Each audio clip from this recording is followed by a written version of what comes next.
I want to point out to people that where we're headed here and what we're trying to do is to create an alternative universe. Yes. One that is not real. Facebook changed their name to Meta. And was that just a casual thing? Was there no intentionality behind that? Of course not. It's a multi-billion-dollar corporation. When they change their name, especially with a name recognition like Facebook, there's got to be something bigger going on there, right? And so what I want to make the point to people, and, I think there's more and more information about this, so maybe some people are getting it, but I think there's a lot of people that still do not get it, is everything to do with technology today is trying to create an alternative universe, a metaverse. This is a universe outside of reality that we can live in so that we don't have to dip our toe into reality. Yeah. Here is the reality. That's kind of dumb to say it. Here's the truth. Oftentimes we don't like reality. We do not like what reality is telling us. We do not like the pain that it's creating. So what do? We try to escape into the metaverse, an alternative reality through this thing that we're holding in our hand, but it doesn't work. Mm-hmm. It's exacerbating the problem, not fixing the problem. Mm-hmm. And so, I want people to be aware of this, and I'm sure you've got some thoughts on this, but, just imagine a world. I mean, this seems maybe far out to us, but anybody who follows technology knows it's not far out. I could put on a pair of goggles. You could put on a pair of goggles, be halfway around the world, and it would appear as if you were sitting in front of me talking to me. Mm-hmm. Right? And the truth of the matter is, it could be an AI-generated voice that's talking to me, telling me the things that I want to hear, because you have followed me my whole life and know what my likes and dislikes are. Yep. It's that level of artificial reality that we are this close to experiencing every day. I don't need to go to the Grand Canyon anymore. I can put on a pair of goggles and through 3D scanning, I can be standing at the Grand Canyon. That's where we're headed. Sure.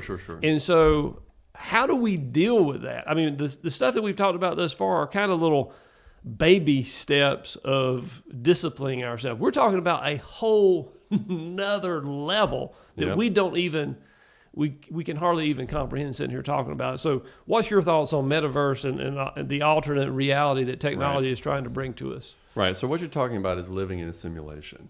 And of course, there are some people who think we're already living in a simulation. We don't have to get into that. However, never have I seen a more poignant example of where we are with this right now than this story.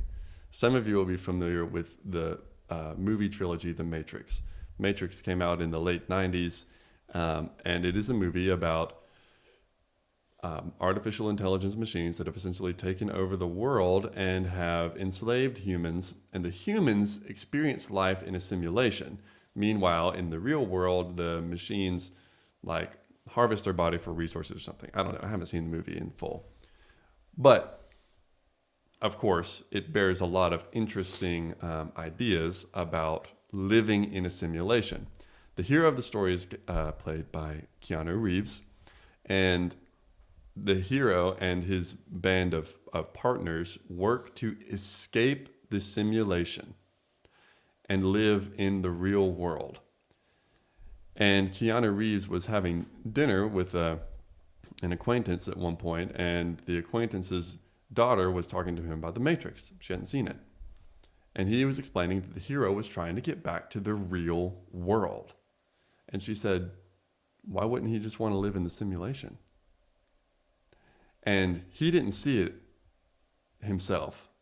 But the fans of the movie realized, oh no, something has gone very wrong here.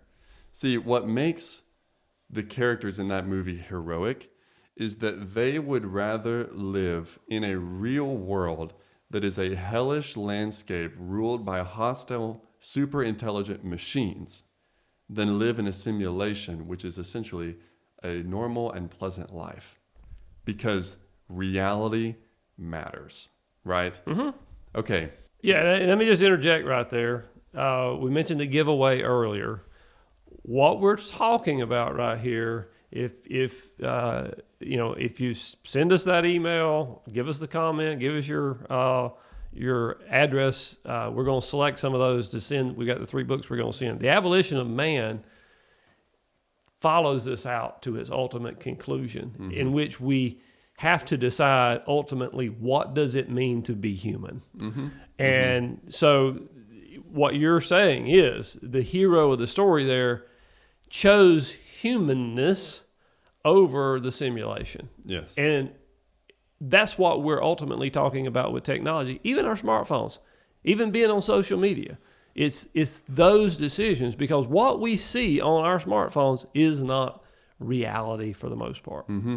Okay, so the talking of a simulation may seem a little bit far off to some people, and I want to talk about something that's a little bit more upon us. Brett Weinstein has this theory that I find extremely compelling, and the theory is that we might have misconstrued some of our disagreements in this society. He thinks that the real divide that we seem to be unable to cross is the divide between people who have real world primacy and the people who have internet primacy.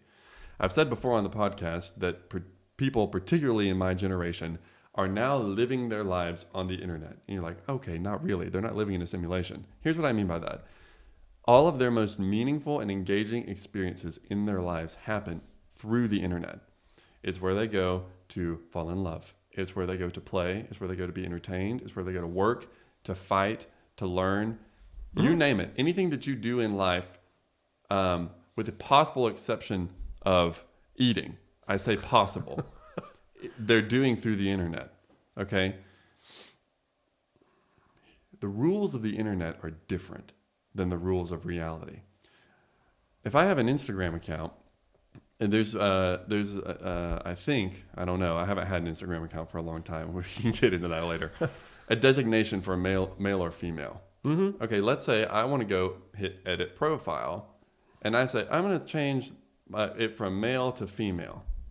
Okay, as far as Instagram is concerned, I am a female.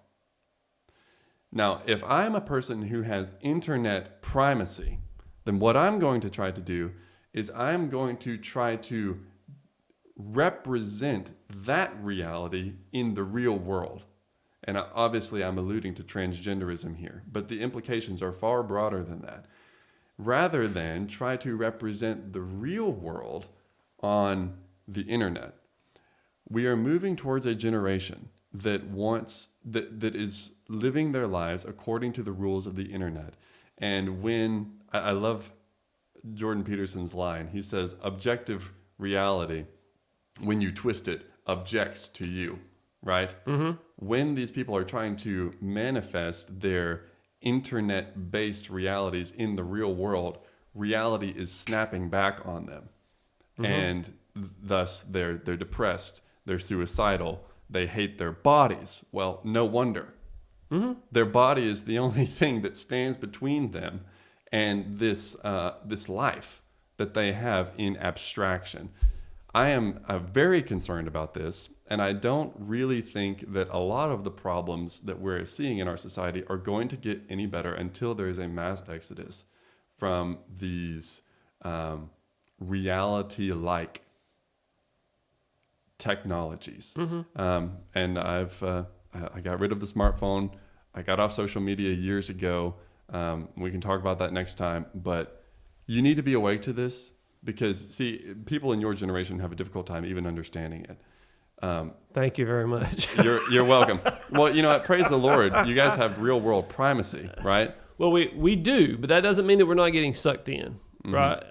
And so the same, it's a different scale. We're talking about scales here. Your generation is much deeper into it, maybe than my generation, but my generation is having this, and even the older generation still has an issue of wanting to buy into the false reality that's being presented to us. This will give you happiness. This person is living the great life. You know, all those facades that are put up prevent us from engaging with people in a real way. You know, it's my generation, for the most part, that's arguing.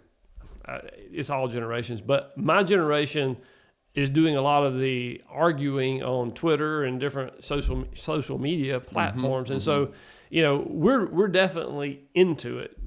I think where my generation lets down is we don't see the potential of what's coming. We just think, oh, it's Facebook and I'll keep up with what the grandkids are doing. I mean, that's what we think when we think social media or the phone in my pocket. But it's much deeper and broader than that. And the thing I want to keep coming back to is, how does this impact our relationship with God? Yes. Because when we create an alternate universe, you're not going to find God there. God doesn't exist in an alternative universe. He exists in reality. God is all about dealing with us in reality. And so we have got to keep that in mind. We cannot get sucked in to this godless place. You know, you could say that alternate universe is hell because God's not there, right? And so I know that may sound extreme, and people say, "Oh, I follow these people and watch their podcasts. I get religious stuff. I connect with God via the internet and all that stuff." Okay, that's good, but there's no substitute for present reality, doing things in person, a real book with real paper. I mean, it sounds so, fuddy-duddy, I guess, but we just don't realize the slippery slope that we have placed ourselves on that's heading. Literally, we're sliding into hell. I mean, I don't know how else to say it. That is what is happening as we slide into this alternate universe. Right. Well, what we're trying to do by creating a new reality is we are trying to recreate the creation the way we see fit, right? You know, it's how often is it that in obtaining what you desire, you're punished for your faulty desires, right? We're going to get what we deserve. If we do that, we think, oh, I know how reality ought to be. I'll create a simulation in which it abides by my rules, and we'll see how that goes. But I'm telling you now, before it's too late, people like you and I have got to take a stand for reality, because it's already at stake, and it's going to be much more at stake in the future. God gave us bodies, and he gave us a material world within which to live our lives. He has given us a medium through which to experience the breath of life that he breathed into us. If we try to break that down, it's not going to go well. It started off as abstracting things that were real, but now the abstraction has become the reality, right? It's abstractions of abstractions of abstractions of abstractions, right? To the point where the world that we're living in is becoming less and less recognizable as any kind of world. So it is of great concern. You just need to be awake to it. So much more here that we could say about it because it's so complex. But I think the most important thing is just to bring the issue to the attention of the listener.